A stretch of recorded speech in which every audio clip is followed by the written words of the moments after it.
ये है अगर द गॉड का सीजन 2 का पार्ट 2 का नोबल एक्सप्लेनेशन। लेकिन आगे बढ़ने से पहले हम एक छोटे से रिकैप को देख लेते हैं, जिससे हमें आगे की स्टोरी और अच्छे से समझ में आ जाएगी। अगर द गॉड के ऑफिशियल सीजन 1 के लास्ट एपिसोड में हमने देख ही लिया था कि जिया किंग यू ने युनची को हरा दिया था, इसलिए युनची बहुत ज्यादा इंजर्ड हो गया था। और फाइनली 3 दिनों तक लगातार कोमा में रहने के बाद युनची को होश आ जाता है। और सीक्रेट रियल्म में आने के बाद युनची और जिया किंगजू एक एम्परर अवेकनिंग हार्ट लोटस खोज लेते हैं, लेकिन इसी के साथ खतरे के रूप में एक टायरन फिरफॉन बीस्ट इनके सामने खड़ा था। लेकिन इस बीस्ट से बचकर स्पेस पोर्टल का यूज करके युनची और जिया किंगजू दूसरी जगह आ चुके थे, जहां पर युनची की मुलाकात सुलिंगर और उसके फादर से होती है। युनची सुलिंगर के क्लैन आ चुका था, लेकिन फिर युनची को तो पता चलता है कि ग्रैंडविक क्लैन जो कि सुलिंगर का क्लैन है, उसमें अंदर ही अंदर किसी ट्रेजर को लेकर विवाद चल रहा है, यानी कि लड़ाई। अब इसके आगे क्या क्या होने वाला है इस पार्ट में हमें पता चलेगा। सुहेन यू रूथलेस तरीके से हंसते हुए कहता है, सुहेन सन, अगर तुम क्लैन के मोस्ट वैल्यूएबल ट्रेजर को पहले निकाल लिए होते तो मेरा बेटा हायू बहुत पहले ही 10 साल से भी कम समय में हमारे ग्रैंड बिग क्लैन को उस ऊंचाई पर ले जाता जिसके बारे में हम अभी केवल सपने ही देख सकते हैं। ये मत मानो कि हम नहीं जानते कि तुम क्या सोच रहे हो। तुम मेरे बेटे के नेचुरल टैलेंट से नफरत करते हो और हमारे क्लैन की ट्रेजर को पर्सनली हड़पना चाहते हो। सुहावरों ने गुस्से से कहा, ये सब बकवास है। ये साफ है कि तुम ही सेल्फिश हो। क्लैन के मोस्ट वैल्यूएबल ट्रेजर पर अपना हाथ रखने के लिए तुम सच में हमें उल्टा बदनाम कर रहे हो। तुम्हें बिल्कुल भी शर्म नहीं है क्या? सुहेंग्यू ने कोल्ड टोन में कहा, एक एल्डर की बात खत्म होने से पहले ही तुम्हारा बेटा अपना आपा खो चुका है। क्या ऐसा हो सकता है कि इस क्लैन मास्टर का अपना बेटा क्लैन के ट्रेजर का इस्तेमाल करने के लिए मेरी फैमिली के सुहायु से ज्यादा क्वालिफाइड है? अगर तुम मेरे सुहायु के खिलाफ जीत सकते हो तो तुम नेचुरली हमारे हायु से ज्यादा क्वालिफाइड होगे। हायु, जाओ और अपने ब्रदर हावरोन से फ्रेंडली फाइट करो। लगभग 20 साल का एक यंग मैन पूरी तरह से सफेद कपड़े पहने हुए सुहान यू के पीछे से निकला और बोलता है, ठीक है फादर। और फिर उसने हारून की तरफ देखा और बोला, ब्रदर हारून, चाहे तुम कितनी भी बकवास क्यों ना कर लो, ये सब बेकार है। अगर तुम मुझे हरा देते हो तो मेरे पास क्लैन के मोस्ट वैल्यूएबल ट्रेजर का इस्तेमाल करने का कोई चेहरा नहीं होगा। तुम सुहावरों ने अपने चेहरे के एक्सप्रेशन को तब तक कंट्रोल किया जब तक कि वो पूरी तरह से लाल नहीं हो गया। फिर भी उसने आगे बढ़ने की हिम्मत नहीं की। भले ही सुहायु उससे आधा साल छोटा था, लेकिन उसकी कल्टीवेशन स्पिरिट प्रोफाउंड रेल्म के 8th लेवल पर पहुंच चुकी थी। सुहावरोन उसका मुकाबला बिल्कुल नहीं कर सकता था। अगर वे सच में फाइट करते हैं तो उसका आउटकम ये होगा कि सुहावरोन हार जाएगा। सुहावरोन ने रिडिक्यूल से भरे चेहरे के साथ सुहावरोन की ओर अपनी फिंगर को पॉइंट करते हुए कहा, क्या क्या ऐसा हो सकता है कि ब्रदर हावरोन की हिम्मत नहीं है? हे ब्रदर हावरोन को इतना टेंशन लेने की जरूरत नहीं है। हम सिर्फ फ्रेंडली फाइट कर रहे हैं, बस इतना ही। मैं तुम्हें बहुत जोर से नहीं मारूंगा। इसके अलावा अगर तुमने मुझे हरा दिया तो क्या तुम्हें वो नहीं मिलेगा जो तुम चाहते हो? इसी समय एक ओल्ड आवाज सुनाई दी। कुर्सी पर बैठे ग्रेट एल्डर सुवांग जी ने अपनी आंखें खोली। उनकी धीमी आवाज सीरियस थी। वे बोलते हैं, बस बहुत हो गया, अब और बहस मत करो इस मामले में। हैंग्यू सच में थोड़ा इम्प्रॉपर था, लेकिन ये अभी भी एक गलतफहमी है। हैंसान, हाउएवर, हमारे एंसेस्टर ने हमें क्लैन के सबसे प्रीसियस ट्रेजर का उपयोग करने से पहले वर्ल्ड को हिला देने वाले टैलेंटेड जीनियस डिसाइपल के अपीयर होने का इंतजार करने के लिए कहा था। हायू एक जीनियस है जो 100 साल से भी मिलना मुश्किल है। वो केवल 20 साल का है, फिर भी वो पहले से ही स्पिरिट परफॉर्मेंस के 8वें लेवल पर पहुंच चुका है। सुबह कंट्री में वो पहले से ही वर्ल्ड सेकिंग टैलेंटेड जीनियस शब्द पर खरा उतर सकता है। मुझे ऐसा लगता है कि हायू के पास डेफिनेटली हमारे क्लैन के मोस्ट वैल्यूएबल ट्रेजर का इस्तेमाल करने की क्वालिफिकेशन है। सुबंग जी के सभी शब्द साफ साफ सु हैंगयू के साइड थे। उन्होंने सु हैंगयू की ओर देखा और धीरे से कहा, इस साल हायू 20 साल का हो गया है। वो अब यंग मैन नहीं रहा। अगर वो थोड़ा और बड़ा हो जाता है तो क्लैन के मोस्ट वैल्यूएबल ट्रेजर का इस्तेमाल करना नेचुरली बहुत कम इफेक्टिव होगा। हैंसन, अगर तुम अभी भी नहीं समझते हो और क्लैन के मोस्ट वैल्यूएबल ट्रेजर को छोड़ने से पहले उसकी रक्षा करने के लिए मरने को तैयार हो, तो क्या होगा अगर हमारे ग्रैंड वे क्लैन में एक world seeking natural talented genius appear नहीं होता है। सु हैंगसान की आईब्रो सु वांगजी की बात सुनकर टाइट हो जाती है। सु वांगजी ने आंखें श्रिंक करते हुए धीरे से आगे कहा, हैंगसान, अगर तुम हमारे क्लैन में 20 साल से कम उम्र का कोई डिसाइपल ढूंढ लेते हो जो हायू को हरा सके, तो हैंगयू कभी भी क्लैन के ट्रेजर के बारे में बात नहीं करेगा। सु हैंगयू ने सख्ती से कहा, बहुत बढ़िया, अगर मेरी ग्रैंडविक क्लैन में 20 साल से कम उम्र का कोई भी पर्सन है जो सु हायू को हरा सकता है और साबित कर सकता है कि उसका नेचुरल टैलेंट सबसे बढ़िया नहीं है, तो मैं तुरंत चला जाऊंगा। मैं क्लैन के ट्रेजर के बारे में भी कभी एक शब्द नहीं बोलूंगा और मैं आज अपने बिहेवियर के लिए क्लैन मास्टर सू से भी माफी मांगूंगा। लेकिन अगर कोई भी हायू को नहीं हरा सकता तो क्या होगा? सु वांगजी ने बहुत धीरे से कहा, तो हैंगजान, तुम क्लैन के ट्रेजर की चाबी हायू को सौंप दोगे? मेरा मानना है कि यहाँ मौजूद क्लैन के एल्डर्स और मेंबर्स में से कोई भी नहीं चाहता है कि इस मामले को आगे बढ़ाया जाए या इस पर झगड़ा हो। सु हैंगसान ने अपनी दोनों फिस्ट को क्लेंच कर लिया। अचानक एक एरोगेंट यंग मैन की आवाज उसकी तरफ से आई, good idea, truly good idea, great elder कहलाने के आप तो बहुत ही वर्दी है। आपके आइडिया भी बहुत फेयर है, इतना फेयर आइडिया है मैं दोनों हाथों को उठाते हुए इसको अप्रूव करता हूँ।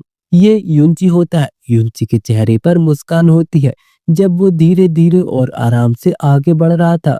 अपने हाथों पर उसने नर्वस सुलिंगर को खींचा जो युंची के शरीर पर टाइटली टिकी हुई थी। युंची ने अपनी बात खत्म की और आगे बढ़ा। जैसे ही उसने एक कदम बढ़ाया वो एक बार फिर रुका और सुलिंगर से बोला, लिंगर, क्या तुम मुझ पर विश्वास करती हो कि मैं तुम्हें प्रोटेक्ट कर सकता हूँ? युंची की आंखों में देखते हुए सुलिंगर ने बिना किसी हिचकिचाहट के नोट किया, यानी कि हाँ में सिर हिलाया।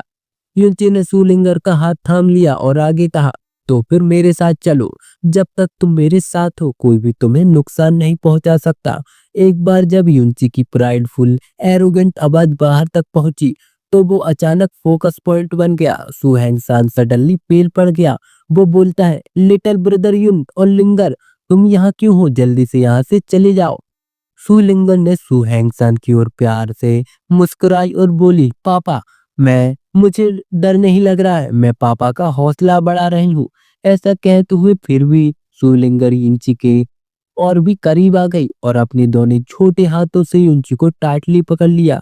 युंची सीधा खड़ा हो गया और धीमी आवाज में बोलता है, मैं ही था जो लिंगर को यहाँ लाना चाहता था।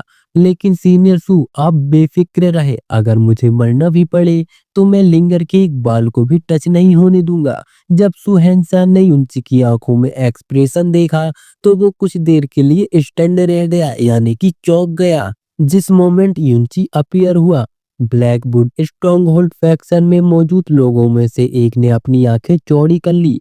वो जल्दी से आगे बढ़ा और हेमुकिंगिया के कानों में खुद फंसाया, मास्टर रुको, ये वही था जिसने हमारी प्लानिंग को फेल कर दिया था जब हम सुहैंगसान की बेटी का किडनैप करने वाले थे।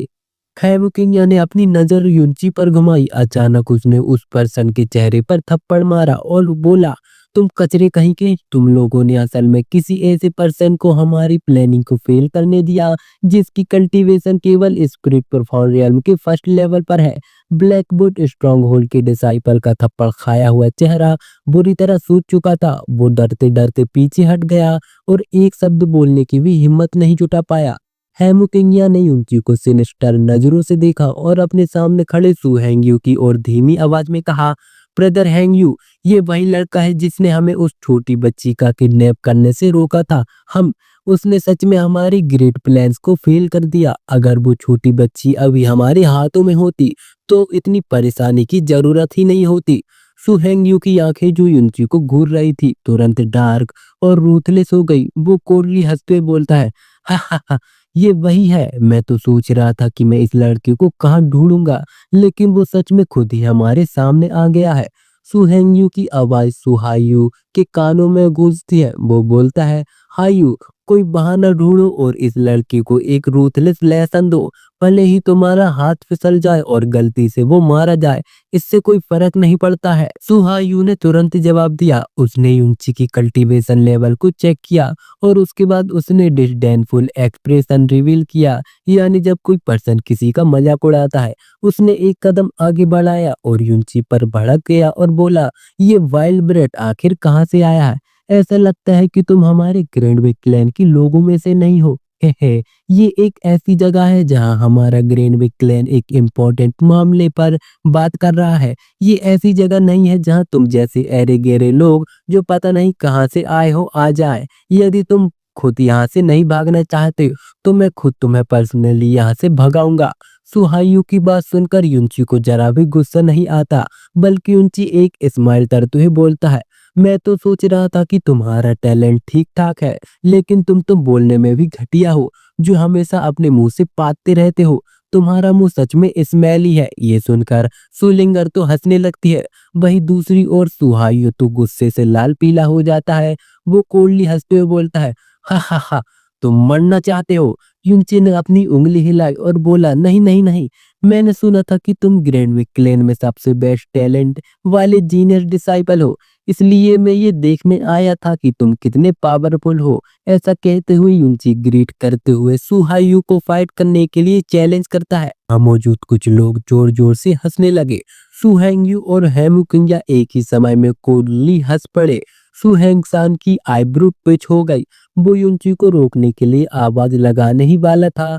हाउएवर जब वो अपनी आवाज निकालने ही वाला था तो उसने उसे वापस निकल लिया। उसने युनची की एक्सप्रेशन को देखा और फिर एक भी शब्द नहीं कहा। सुहायू एटीट्यूड दिखाते हुए कहता है, तुम्हारी क्वालिफिकेशन के साथ तुम अभी भी मुझसे लड़ने के काबिल नहीं हो। युनची जोर से हंसा और बोला, हा हा हा हा, मैंने पहले भी केटल को पादते हुए देखा है, लेकिन मैंने कभी नहीं सोचा था कि एक स्मेली वर्म यानी बदबूदार कीड़ा भी पादना जानता होगा, जो इतना स्मेली है कि सांस लेना मुश्किल है। सुहायू युनची की इन बातों से भड़क गया। उसने अपनी तलवार निकाली और उसे युनची की ओर पॉइंट कर दी और बोला, तुम तुम मरना चाहते हो? चलो अपना वेपन निकालो। युनची ने सुलिंगर को पकड़े हुए हाथ को छोड़ दिया और उसे धीरे से सु हैंगसान के पास धकेल दिया। हाउएवर उसने अपना वेपन नहीं निकाला। उसने आराम से कहा, ये बात कि मैं तुमसे फाइट करना चाहता हूँ पहले से ही तुम्हें बहुत बड़ा सम्मान दे रहा है। क्या तुम सच में अभी चाहते हो कि मैं भी अपना हथियार दिखाऊं? अगर ये सिर्फ केवल तुम ही हो तो लगता है कि तुम्हारे पास अभी भी इतनी क्वालिफिकेशन नहीं है। युनची की ये बात सुन के दूसरी तरफ सुहावरोन जियाकिंग को याद करते हुए, जो एक फेरी के तरह ब्यूटीफुल थी, उसका दिल बेकाबू होकर कांप उठा। उसी समय उसने मन ही मन हेट्रेड से कहा, इतनी सुंदर वुमेन असल में इस तरह के इडियट से शादी की है। हेवन सच में अंधा हो गया है। हम ये इडियट बस खुद को बेवकूफ बना रहा है। इधर सुहायू को अचानक लगा कि इस लड़के के साथ खड़े होकर बातचीत करने से उसकी इज्जत गिर रही है। वो तुरंत चिल्लाते हुए बोलता है, तो फिर भाड़ में जाओ। इसी के साथ उसने अपनी लंबी स्वॉर्ड निकाली और युनची पर अटैक करने के लिए आगे बढ़ा। जैसे ही उसकी प्रोफाउंड एनर्जी बढ़ी, पतली लंबी स्वॉर्ड ने आसपास की हवा को हिलाकर रख दिया, जिससे स्पेशल रिपल्स बन गए। कुछ देर के लिए वहां कुछ एल्डर भी थे, जिन्होंने इस स्वॉर्ड में कंटेन पावर की तारीफ में हाँ में सिर हिलाया। इधर युनची का राइट हैंड सुहायू की स्वॉर्ड को पकड़ने के लिए बाहर निकल चुका था। इस सीन को देखकर कुछ लोग कहने लगते, अरे ये बच्चा मरना चाहता है क्या? जब सुहेन सान, जिसका दिल पहले ही बेचैन था, ने युनची की ऐसी हरकत देखी तो वो कुछ समय के लिए शांत नहीं रह सका और सदमे से चिल्ला उठा, लिटिल ब्रदर सावधान रहो। हालांकि युनची की हथेली पहले से ही सुहायू की स्वॉर्ड से लगभग आधा फीट दूर थी। वो असहाय होकर केवल युनची की हथेली को सुहायू की लंबी स्वॉर्ड से टकराते हुए देख सकता था। पू की आवाज के साथ युनची के राइट हैंड ने सुहायू की स्वॉर्ड को पकड़ लिया। अब ये स्वॉर्ड 1 इंच भी आगे नहीं बढ़ सकती थी और स्वॉर्ड पर मौजूद प्रोफाउंड एनर्जी तुरंत ही पूरी तरह से गायब हो गई। सुहायू की एक्सप्रेशन का इंतजार करने से पहले युनची का हाथ बिजली की स्पीड से निकल चुका था। मुक्का बनाते हुए उसने रूथलेस से एक ही मुक्का मारकर स्वॉर्ड के ब्लेड को स्मैश कर दिया। युनची के इस भारी अटैक से सुहायू का अंगूठा और बाकी उंगलियां तुरंत अलग हो गई। उसकी स्वॉर्ड उसके हाथ से उड़ गई और उड़ते समय वो कई टुकड़ों में बिखर गई। क्या ये क्या हो गया? ये एक ऐसा सीन था जिसकी किसी ने कभी कल्पना भी नहीं की होगी। यहाँ मौजूद सभी लोग सदमे से पेल पड़ गए। यहाँ तक कि सु हैंगसान, सु हैंगयू, हैमुकुंग और यहाँ तक कि ग्रेट एल्डर सु वांगजी भी पूरी तरह से हैरान थे। सु हायू 2 कदम पीछे हट गया। उसकी पुपिल सिकुड़ गई। उसके राइट हैंड से बहुत ज्यादा खून बह रहा था और वो बहुत ही ज्यादा पेनफुल था। उससे पहले कि वो सांस ले पाता, युनची का फिगर पहले ही उसके सामने आ गया था। उसकी आंखों के सामने एक आइस जैसा कोल्ड चेहरा दिखाई दिया और एक जोरदार मुक्का उसकी छाती पर लगा। क्रंच की एक धीमी सी आवाज के साथ सुहायु की पूरी छाती अंदर की ओर धंस गई। उसकी हड्डियां पूरी तरह से टूट गई और एक लुढ़कते हुए कलश की तरह उसका पूरा शरीर दूर तरफ लुढ़क गया, जिससे जमीन पर खून की एक लंबी लकीर खिंच गई। सुहेंग्यू चिल्लाते हुए कहता है, हायू। सुहेंग्यू के इतना झटका लगा मानो उसकी सोल उसके शरीर से बाहर निकल गई हो। जब वो सुहायू की तरफ झपटा, उसके बगल में ली युंजी नाम का मिडल एज मैन उछलकर बाहर आया और स्वॉर्ड से युंजी की छाती पर अटैक करते हुए बोला, तुमने मेरे यंग मास्टर को नुकसान पहुंचाने की हिम्मत की, मुझे अपनी लाइफ दे दो। अचानक जब सुहेंगसान ली युंजी को युंजी की ओर बढ़ते देखा तो वो तेजी से उस पर टूट पड़ा और कहा, ली युंजी, तुम्हारी इतनी हिम्मत, लिटिल ब्रदर यून सावधान रहो। अर्थ प्रोफाउंड रियल्म का प्रेशर युंची पर पड़ा। इस बार युंची ने अब घमंड से पेश आने की हिम्मत नहीं की। अपने दोनों हाथों की झटके से ड्रैगन फोल्ट हैवी शॉट पहले से ही उसके हाथों में आ गई थी और उस पर अटैक करने वाले पर्सन की ओर देखे बिना ही युंची ने बर्नी हार्ट टेक्निक को एक्टिवेट किया और सीधे एक falling moon shrinking star slash attack कर दिया। जब युंची और ली युंची के अटैक आपस में टकराए तो इस जोरदार धमाके से सभी के कान बहुत देर तक बजते रहे। जब युंची ने बर्नी हार्ट टेक्निक को एक्टिवेट किया था तो उसकी भी स्पिरिट प्रोफाउंड रियल्म की कल्टीवेशन पावर बढ़कर एक अर्थ प्रोफाउंड रियल्म के मिडल लेवल के एक्सपर्ट जितनी हो गई। इसलिए इसे ली युंची द्वारा कैसे रोका जा सकता था, जिसकी कल्टीवेशन केवल अर्थ प्रोफाउंड रियल्म के सेकंड लेवल पर ही थी। जोरदार धमाके के अंदर ल्यूंजी बाहर उड़ आया जैसे कि वो एक कटी हुई पतंग हो। जब वो नीचे जमीन पर उतरा तो वो 11-12 कदम पीछे हट चुका था और फिर अपने स्वॉर्ड को सहारा बनाकर जमीन पर घुटनों के बल बैठ गया और उसके मुंह से बहुत सारा खून निकल रहा था। ल्यूंजी के उस एक स्वॉर्ड स्लैश अटैक की पावर ने उसे ऐसा फील कराया जैसे उसके ऑर्गन्स पूरी तरह से चकनाचूर हो गए हों। सु हैंगसन जो पहले युंची को बचाने के लिए आगे बढ़ा था रुक गया।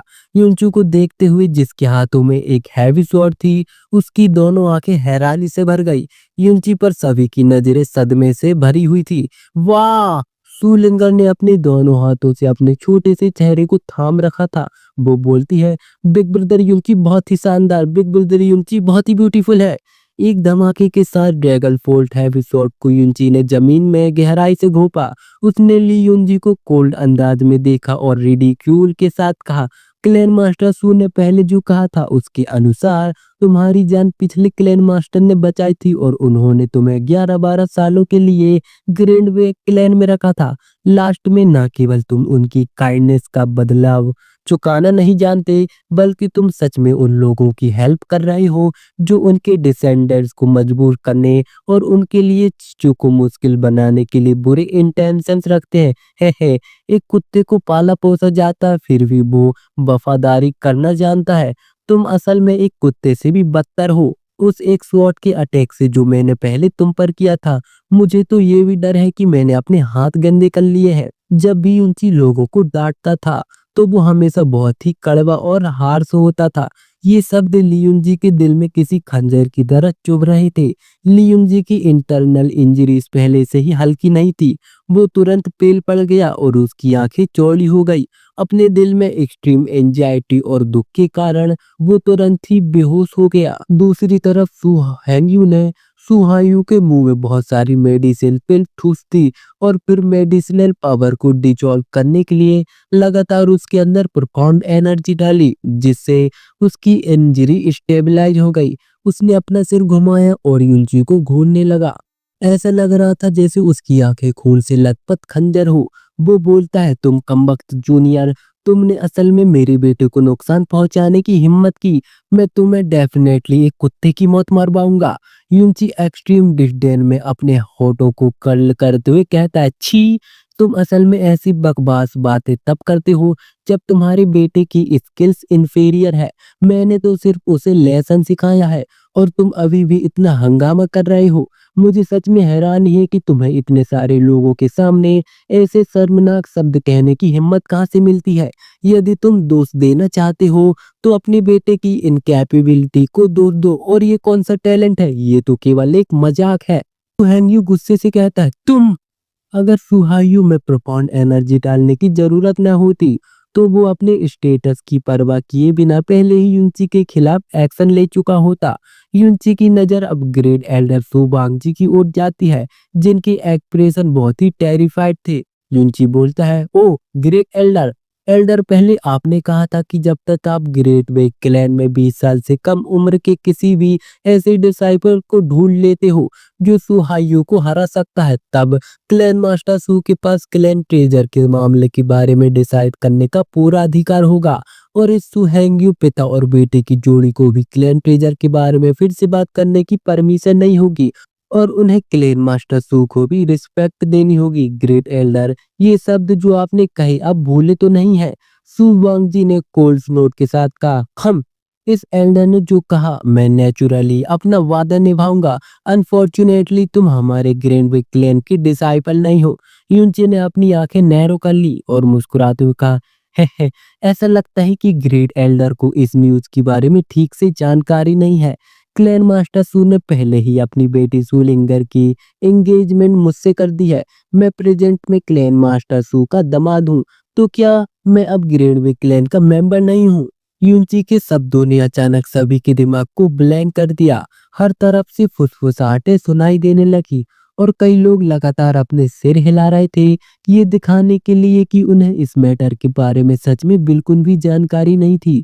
सू हैंगसान भी स्टन्ड था, लेकिन उसने तुरंत रिएक्ट किया। उसने यूनची पर एक क्विक नजर डालते हुए अपने एक्सप्रेशन को बदले बिना कहा, हाँ, ये सही है। यूनची यंगर जनरेशन के उन लोगों में नंबर 1 टैलेंट है जिन्हें मैंने देखा है, क्योंकि नेचुरल टैलेंट के मामले में वो सुहायु से 10 गुना बेहतर है। और तुम लोगों ने ये फैक्ट अपनी आंखों से कुछ समय पहले ही देखा है। इसके अलावा उसने मेरी बेटी की जान भी बचाई है, इसलिए मैंने अपनी बेटी की शादी उससे करने का फैसला किया है। सू हैंगयू ने अपने दांत क्लेंच कर लिए और गुस्से से कहा, ये सब कुछ केवल बकवास है। सू हैंगसान, हर किसी को बेवकूफ मत समझो। ये बच्चा जिसने हाल ही में तुम्हारी हेल्प की है, ये शादी की बात बस एक बहाना है। नहीं तो यहाँ ऐसा एक पर्सन भी क्यों नहीं है जिसे इसके बारे में पता हो। सू हैंगसान इंडिफरेंटली बोलता है, ऐसा सिर्फ इसलिए है क्योंकि मैंने अभी तक पब्लिकली ये बात अनाउंस नहीं की है। सू हैंगसान ने सभी लोगों की ओर देखा और फिर शांति से कहा, मैं सू हैंगसान अभी इस मामले को पब्लिकली अनाउंस करूंगा। उसने यूंची को देखा और यूंची ने भी सू हैंगसान को देखा। आंखों ही आंखों में दोनों की बात होती है। फिर सू हैंगसान के चेहरे पर एक हल्की स्माइल आई। उसने अनाउंस किया, मेरी बेटी सुलिंगर की एंगेजमेंट यूंची से होगी। हालांकि मेरी बेटी अभी छोटी है, लेकिन 16 साल की होने के बाद दोनों शादी कर लेंगे और यहाँ मौजूद हर कोई इस बात का गवाह है। सू हैंगसान ने जब अपनी बात पूरी कर ली तो उसने अपने चेहरे पर मुस्कान लाई और यूंची की ओर हल्के से नोट किया। यूंची ने जल्दी से आगे बढ़ते हुए एक घुटने पर बैठकर कहा, दामाद यूंची ससुर को इस बात से सहमति यानी मानने के लिए धन्यवाद कहता है।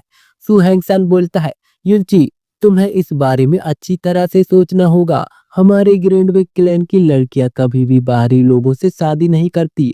अगर तुम मेरी बेटी से शादी करना चाहते हो तो तुम मेरे ग्रैंडविक क्लैन के मेंबर बन जाओगे।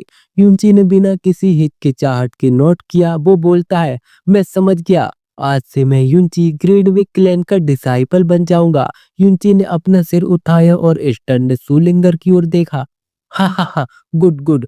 सू हैंगसान आगे बढ़ते हुए यूंची को खड़ा होने में मदद करता है। उसने यूंची और सुलिंगर को एक साथ खड़े होने दिया। फिर सू वांगजी और सू हैंगयू का सामना किया और बोला, ग्रेट एल्डर सू वांगजी, यूंची अब मेरा दामाद है और ग्रेनवे क्लैन का भी दामाद है। नेचुरली वो अब मेरे ग्रेनवे क्लैन का मेंबर बन चुका है और नेचुरल टैलेंट के मामले में यूजी सुहायु से 10 गुना ज्यादा बेहतर है। हे ग्रेट एल्डर, आपने खुद अपनी आंखों से देख ही लिया है।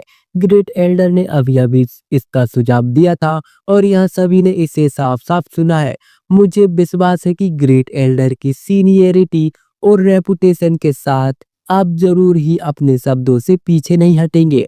अब से क्लेम ट्रेजर से कनेक्टेड मामलों के बारे में मेरे पास पूरा अधिकार होगा। मुझे विश्वास है कि आपको ग्रेट एल्डर जरूर ही कोई परेशानी नहीं होगी। इन बातों को सुनकर सुबान जी का बूढ़ा चेहरा हार्श और बहुत ही अगली हो गया।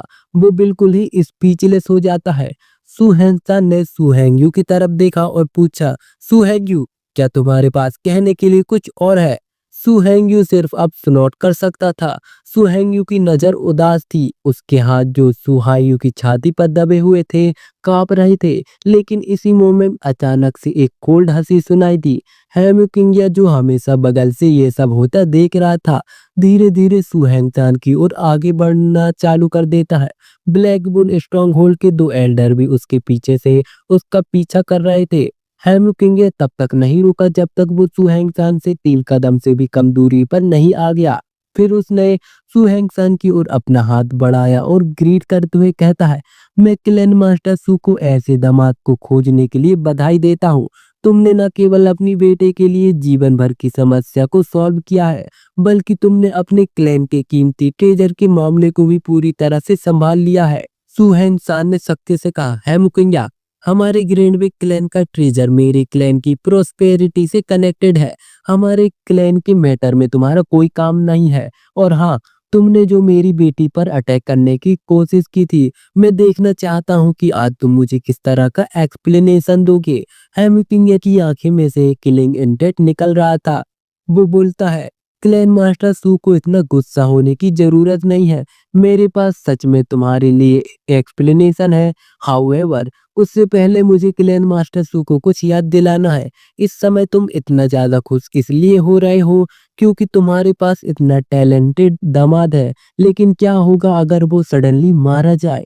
जब हेमुकिंगिया ने इस बात को अपनी मुंह से निकाला तो उसका चेहरा अचानक चमक उठा और ब्लैक लाइटनिंग की तरह वो युंची की ओर बढ़ा। प्रोफाउंड एनर्जी से भरा हेमुकिंगिया का मुक्का युंची की छाती की ओर बढ़ा अटैक करने के लिए। इस सीन को देखकर सुहेंगसान का एक्सप्रेशन जल्दी ही गुस्से में बदल जाता है। वो बोलता है, किंग्या, बूढ़े कमीने, तुम्हारी इतनी हिम्मत!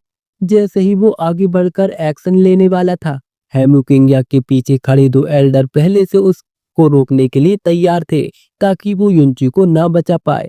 हेमू किंग्या के पास स्काई प्रोफाइल रियल्म की कल्टीवेशन पावर थी। ग्रैंडविक क्लैन में केवल कुछ ही एल्डर थे जो उसके खिलाफ लड़ सकते थे। इसके अलावा क्योंकि हेमू किंग्या अचानक अटैक करने से पहले युंची के बहुत ही पास था, जिसकी वजह से उसे रोकना पॉसिबल नहीं था। ग्रैंडविक क्लैन के एल्डर बस असहाय होकर केवल देख सकते थे। जब हेमू किंग्या सुहेंसान से बात कर रहा था तो युंची पहले ही सुलिंगर को उसकी सुरक्षा के लिए अपने पीछे रख लिया था और साथ ही अपनी पावर को भी गैदर करने लगा था। शायद सुहेंसान को ये फील ना हुआ हो, लेकिन युंची किलिंग इंटेंट जैसी चीजों के लिए बहुत ही ज्यादा सेंसिटिव था। उसने फील किया था कि हेमू किंग्या उसे एक ही अटैक में ही मार डालना चाहता था। हेमू किंग्या की अटैक के दौरान युंची ने बर्नी हार्ट टेक्निक को दोबारा से एक्टिवेट किया और एक जोरदार चीख के साथ युंची ने सीलिंग क्लर लॉकिंग सन डिफेंसिव बैरियर को तुरंत अपने आसपास बनाया। हेमू किंग्या की हथेली सीलिंग क्लर लॉकिंग सन बैरियर से टकराई और एक घुटन भरी आवाज सुनाई दी। आगे से एक बहुत बड़ी शॉक वेव आई और हेमू किंग्या को चौंका दिया, जिससे उसे कई कदम पीछे हटना पड़ा। लेकिन युंची और सुलिंगर अपनी जगह पर ही खड़े थे और उन्हें कोई नुकसान नहीं हुआ था। हाउएवर सीलिंग क्लर लॉकिंग सन बैरियर को हेमू किंग्या की एक हथेली ने सीधा चकनाचूर कर दिया था। हेमू किंग्या को बहुत बड़ा झटका लगा। उसने कभी सोचा भी नहीं था कि इस लड़के ने उसे पीछे हटने पर मजबूर कर दिया होगा। वो हैरान और गुस्सा था। उसने अपने शरीर की पूरी प्रोफाउंड एनर्जी को गैदर की और अपनी हथेली से फिर से युंची की ओर अटैक करने के लिए आगे बढ़ते हुए कहता है, जूनियर, अब मरो। हैमू किंगया को दोबारा से अटैक करते देखी उनची ने जल्दी से सूलिंगर को पकड़ लिया और star God broken shadow movement technique के साथ भागने के लिए तैयार हो गया। लेकिन इसी मोमेंट अचानक एक आइसी कोल्ड हवा चली। कोल्ड हवा के अंदर आइस के कई क्रिस्टल फ्लोट कर रहे थे। एक लंबा सफेद रिबन हवा और आइस के साथ साथ हल्के से हैमू किंगया के मुक्के से जा टकराया। जिस मोमेंट ये सफेद रिबन हैमू किंगया के मुक्के से जा टकराया, एक धमाका हुआ। इसके कारण हैमू किंगया जोर से चिल्लाया। उसकी सभी 5 उंगलियां टूट गई और उसका पूरा शरीर दूर उड़ गया। उसके पीछे कोल्ड हवा का झोंका आया और ब्लैकवुड स्ट्रॉन्गहोल्ड के सभी डिसाइपल को उड़ा दिया। तुरंत उनकी पिटीफुल चीखें लगातार सुनाई दी। अचानक ऐसा होता देख मौजूद सभी लोग स्टन्ड रह गए। जो लोग लड़ रहे थे वे भी रुक जाते हैं। वे लोग देखते हैं कि एक सफेद फिगर जिसके आसपास आइस एनर्जी फ्लैक्चुएट कर रही थी, धीरे से युनची के पास नीचे उतर रही थी। नेक्स्ट पार्ट में हमें जिया किंगयू की बढ़ी हुई भोकाली पावर को देखने को मिलेगा। जिया किंगयू केवल अपने एक ही हाथ के इशारे से स्काई प्रोफाउंड लेवल के एक्सपर्ट को किसी चींटी के समान उड़ा देती है। साथ ही हम देख रहे होंगे कि किस तरह ग्रैंड वे क्लैन के ट्रेजर वाला मुद्दा समाप्त होगा। अब आपसे लेते हैं अलविदा। अगर आपको वीडियो जरा से भी पसंद आई हो तो अपने इस छोटे भाई को जरूर सपोर्ट करना, लाइक कमेंट कर ही देना। और अगर भाई चैनल पर नए आए हो तो प्लीज सब्सक्राइब करके ही जाना, क्योंकि इससे मुझे भी मोटिवेशन मिलेगी और चैनल की रीच बढ़ेगी, जिससे मुझे भी फ्यूचर में ये नोवेल को आगे बढ़ने रहने के लिए मोटिवेशन मिलेगी।